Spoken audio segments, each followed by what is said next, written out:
Lynn Boutillier et Jeanne Dudomaine tiennent un petit trésor entre leurs mains. Quelques rainettes faux-grillons qu'elles s'apprêtent à relâcher dans un marais au parc national du Mont-Saint-Bruno. Finalement, ils m'aiment bien.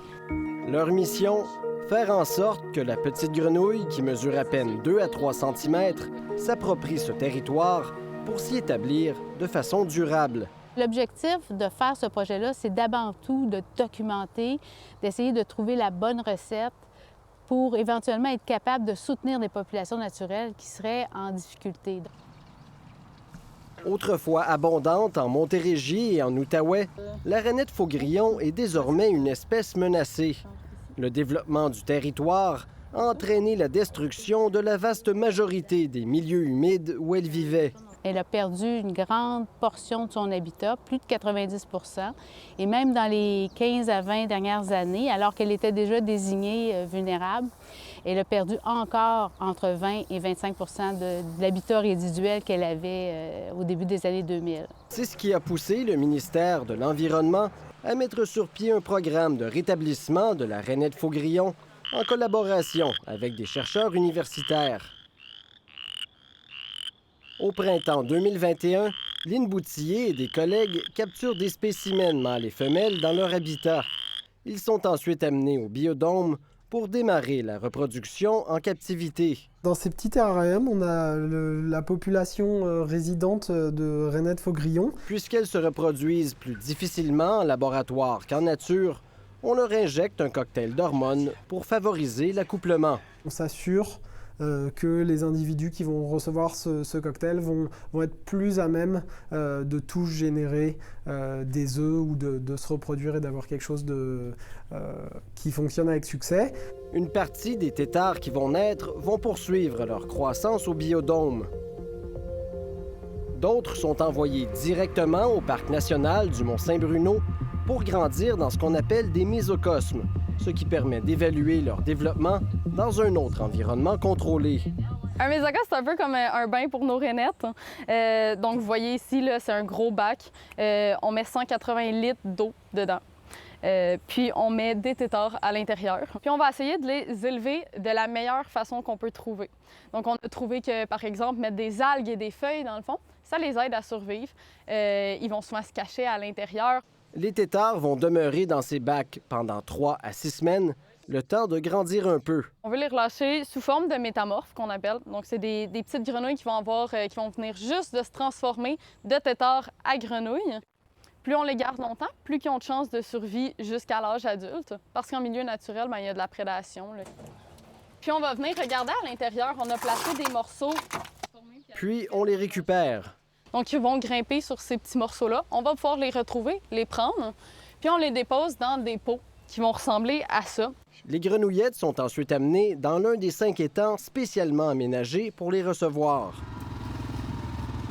Et on a eu quand même pas mal de défis à surmonter, je vous dirais. Certains endroits, parce qu'on a plusieurs étages, certains endroits, le sol est un peu plus sablonneux, on a perdu trop d'eau. Un bon 2 ans à juste établir les étangs, s'assurer que les rainettes qu'on relâcherait éventuellement seraient dans une position favorable.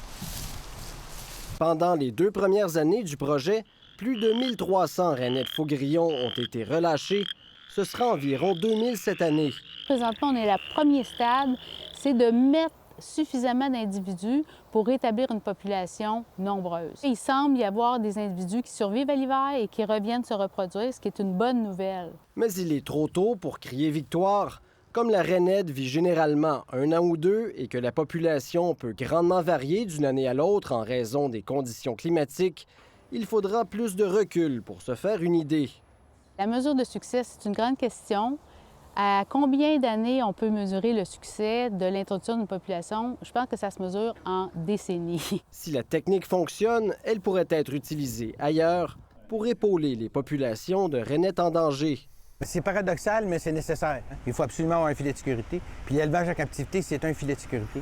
Les tests déjà sont positifs, mais malheureusement, on ne peut pas continuer tout de même à détruire son habitat. Il se désole que la ville de Longueuil veuille terminer le prolongement du boulevard Béliveau, où l'on retrouve des rainettes faux-grillons. Les travaux avaient été stoppés par un décret fédéral en 2021. L'administration de Catherine Fournier devra obtenir un permis d'Ottawa pour aller de l'avant. Mais pour Tommy Montpetit, le mal est déjà fait. Puis à droite, c'est le refuge faunique du Boisé du Tremblay, où il y a pratiquement plus de renettes. Il y en a une ou deux qui chantent par année. Là. Pourquoi elle est presque disparue de ce côté-là? Bien, le régime hydrique a été totalement changé par le boulevard. Donc l'eau ne traverse plus. Ça s'est asséché très rapidement de ce côté-là. La construction de passages phoniques est insuffisante selon lui.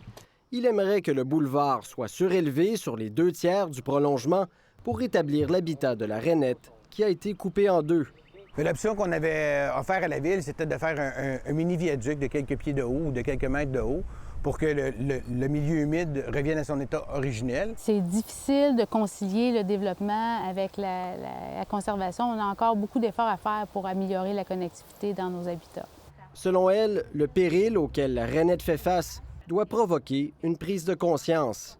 C'est une espèce qui est un peu une sentinelle, finalement, de la qualité de l'environnement. C'est une petite partie d'un tout. Et plus on diminue la variété de la biodiversité, finalement, plus on rend le système complet à risque de basculer. Même si elle est toute petite, Lynn Boutillier espère que la population se rendra compte que la rainette faugrillon a une grande importance.